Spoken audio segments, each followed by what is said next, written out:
Тыныс белгілері. Жақша. Жақша жұптанып қолданылатын тыныс белгісі.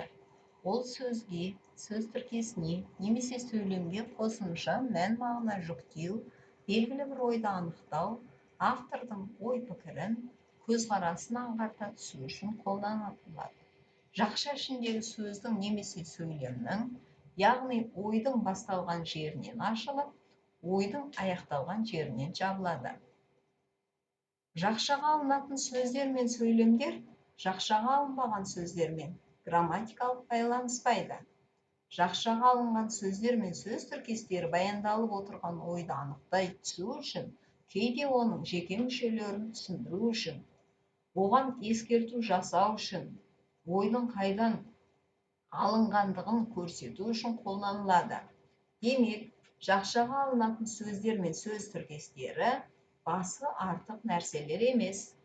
Сөйлем ішіндегі бір ойды немесе жеке бір сөзді дәлірек түсіндіретін, автордың белгілі бір нәрсе жайында көзқарасын аңғартатын керекті сөздер.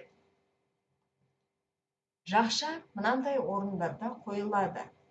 Өзінен бұрынғы сөздің немесе сөз тіркесінің мағынасын айқындау мақсатында қолданылған түсіндірме мәнді қыстырма сөздер жақшаға алынады.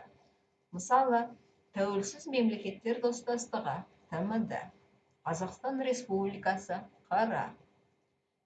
Белгілі сөздерді түсіндіру үшін оның аудармасы, синонимі, екінші бір тілдегі баламасы беріледі де жақшаға алынады.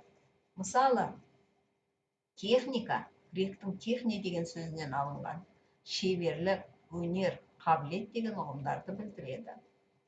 Келесі, алынған дәйек сөз, мысал, кімдікі екендігін және қайдан алынғандығын көрсету үшін соңынан жазылған кітаптың аты, автор, тағы басқалар жақшаға алынады.